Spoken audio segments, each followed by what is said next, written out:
mountains. They say the right hand be slaying dragons. All right, so I can't believe I'm saying this, but I am insanely excited for the inaugural Zuffa Boxing card.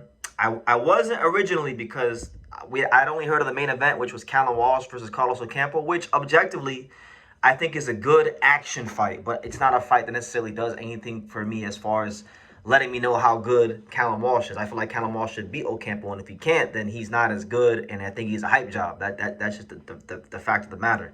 If he's supposed to be on that world level, you not only do you get by a guy like Ocampo, you win and you look spectacular. But when Zuffa Boxing and Dana White announced the undercard, my eyebrows raised because I saw two matchups on the undercard, which objectively speaking, if Top Rank would have made these fights, if PBC would have made these fights, if Turkey Al Sheik would have made these fights, if Matchroom, if Golden Boy, if Pro Box would have made these fights, I would have said, wow, these are really good competitive fights. So I don't know who the matchmaker is. I've heard that it's Ryan Scalia, but I'm not sure. I can't confirm it. But if it is Ryan Scalia, shout out to Ryan Scalia. Boxing scout, guy that I met 10 years ago at the WBC convention. Now he's doing this thing in the fight game. But I'm not sure if it's him. So, whoever it was, respect to you, because the two matches I wanted to discuss for the inaugural Zuffa Boxing undercard, which main event is Callum Walsh, Carlos Ocampo, but for the undercard, you've got, and we'll start with the featherweights because I'm really excited about this fight. You got Omar Trinidad, a guy who I've been watching and covering his fights on UFC Fight Pass. He's a guy that, he was like number 1, number 2 in the IBF featherweight division rankings. He's a guy that I've been keeping my eye on for a while because I looked at him as a potential Angelo Leo opponent, right? And he's taking on a guy that, funny enough, was one of Angelo Leo's main spar partners that I've seen spar Angelo many times, and I'm a fan of the guy. He's fighting Max Ornelas, and I think that's a dynamite fight. Max Ornelas is 17-2.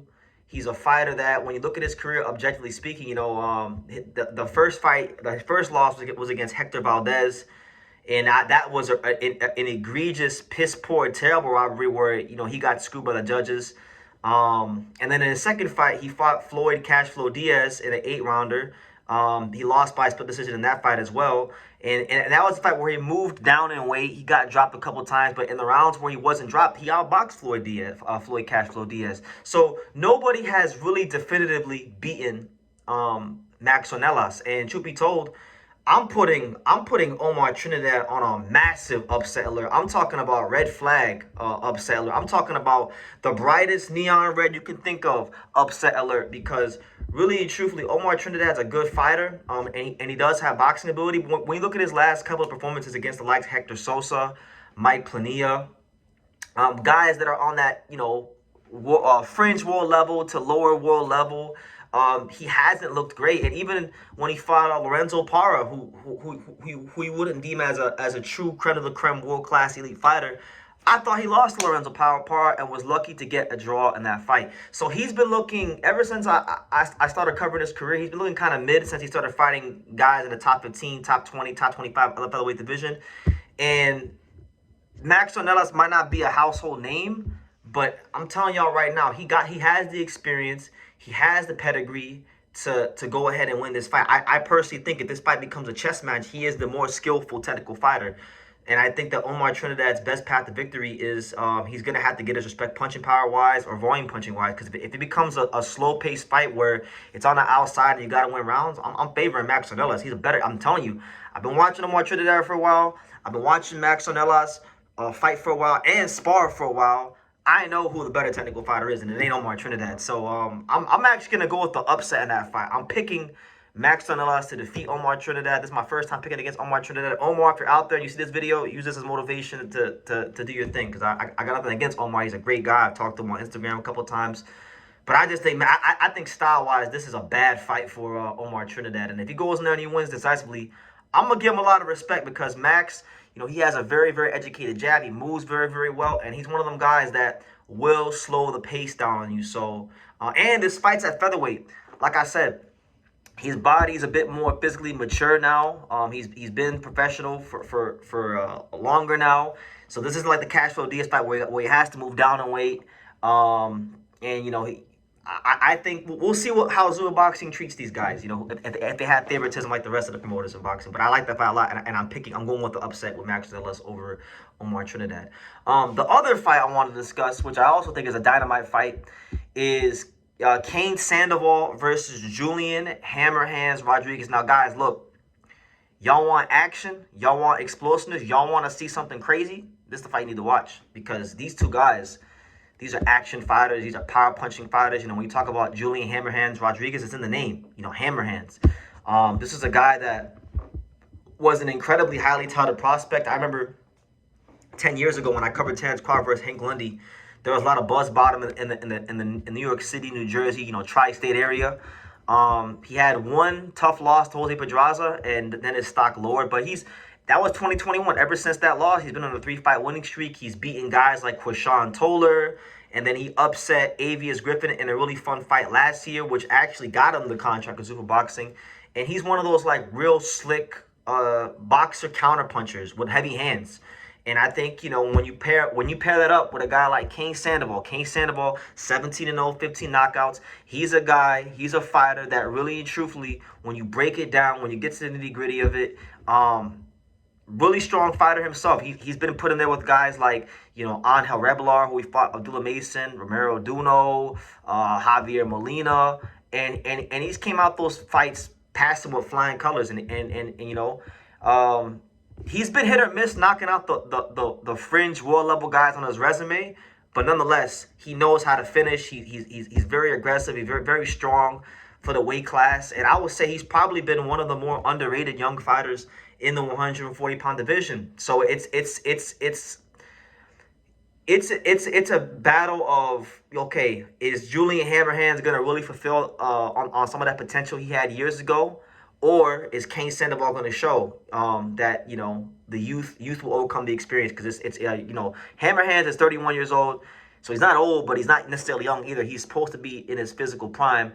Cain Sandoval is being chucked into the deep end already in his career, right? And that's what I'm saying. This is a really, really intriguing matchup, and I'm not even sure who to pick in this one. And that's why I'm saying you got to give Zuffa Boxing some credit. And I'm a skeptic. Like, I'm a skeptic with Dana White. I don't necessarily agree with the things they're doing with the Muhammad Ali Act.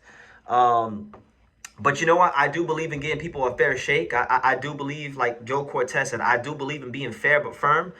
And objectively speaking, like I said, if any one of the other promoters made these matchups and put them on undercard, I'd be saying the same thing.